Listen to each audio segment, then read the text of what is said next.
श्री स्वामी समर्थ. जय जय स्वामी समर्थ. स्वामी महाराजांच्या कृपेने तुमच्या सर्व इच्छा पूर्ण होत हेच मी स्वामींकडे प्रार्थना करते आणि आजच्या या नवीन सुंदर व्हिडिओला सुरुवात करते. आता 14 जानेवारी 2026 या दिवशी मकर संक्रांती आलेली आहे, हे तर आपल्या सर्वांनाच माहिती आहे.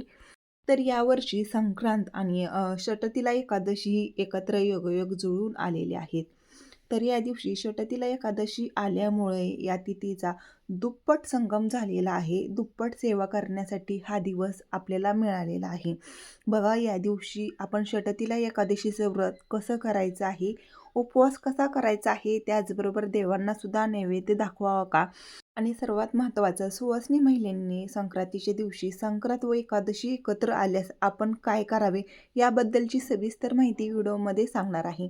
त्यामुळे मैत्रिणींनो, तुम्ही हा व्हिडिओ कुठेही स्किप करू नका, जेणेकरून तुम्हाला योग्य ती माहिती तुमच्यापर्यंत पोहोचली जाईल. त्याचबरोबर स्वामी सेवा आणि बरंच काही या चॅनलवर तुम्ही नवीन असाल तर प्लीज चॅनलला सबस्क्राईब करा आणि हा व्हिडिओ जास्तीत जास्त लोकांपर्यंत शेअर करा. तर बघा, यावर्षी संक्रांत जी आलेली आहे तर ती 14 जानेवारी बुधवारी आलेली आहे आणि या दिवशी एकादशी, षटतिला एकादशी आल्यामुळे असा हा योगायोग जो आहे तर हा कित्येक दिवसांनी जुळून आलेला आहे. तर ही अतिशय शुभ आणि महत्त्वाची तिथी एकत्र जुळून आल्यामुळे बघा, संक्रांत 1947 पौष कृष्ण 11 बुधवारी 14 जानेवारी 2026 या दिवशी सूर्य हा मकर राशीमध्ये 3:06 प्रवेश करत आहे आणि संक्रांतीचा जो पुण्यकाल असणार आहे तर तो ठीक दुपारी 3:06 सूर्य हा मकर राशीमध्ये प्रवेश करत आहे आणि सूर्यास्तापर्यंत म्हणजे 6:20 हा पुण्यकाळ असणार आहे. तर या दिवशी षटतिला एकादशी आणि संक्रांत असल्यामुळे अनेकांच्या मनामध्ये संक्रमण होत आहे की आपण काय करावे, उपवास कुणाचा करायचा आहे, पूजाविधी कसा करायचा आहे.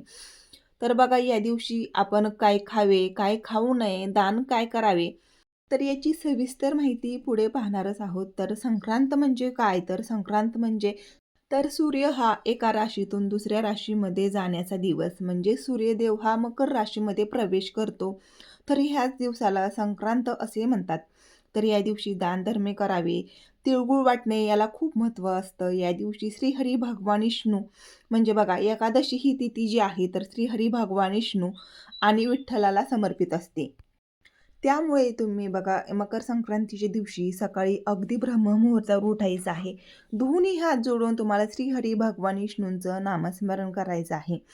आणि बघा, एकादशी असल्यामुळे तुम्हाला जर शक्य असल्यास या दिवशी भजन, हरिपाठ, कीर्तन असे काही बरेचसे पुण्याची कामं जी आहेत तर ती करायचं आहे. यामुळे दुप्पट पुण्य आपल्याला मिळत असतं.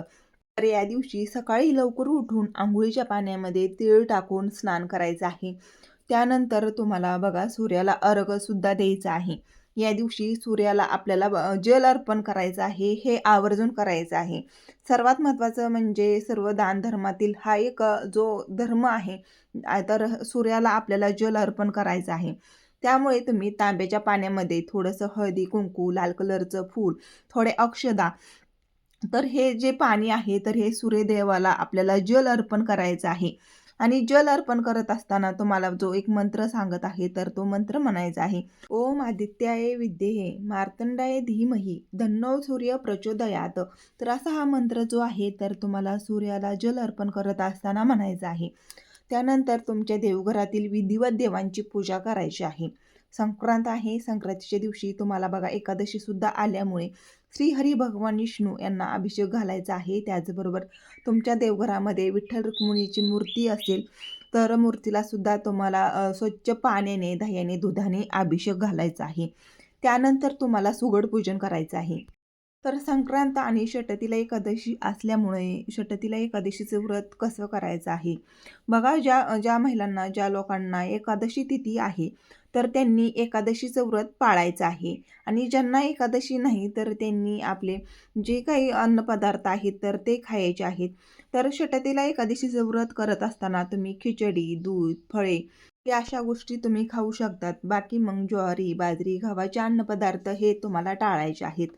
तर एकादशीचा उपवास हा तुम्हाला करायचाच आहे आणि ज्यांना उपवास नाही तर त्यांनी अन्नपदार्थ खाल्ले तरी चालणार आहेत.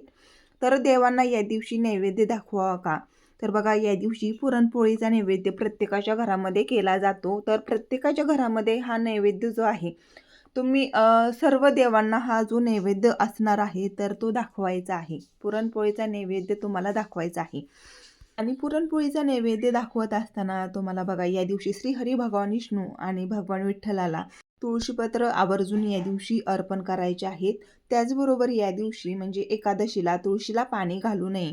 कारण बघा एकादशी तिथी धार्मिक दृष्ट्याने शास्त्रामध्ये असं सांगितलं जातं की एकादशीच्या दिवशी तुळशीला पाणी हे घातलं जात नाही.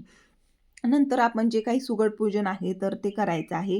संक्रांतीच्या दिवशी पुरणपोळीचा नैवेद्य सर्व देवांना दाखवला जातो.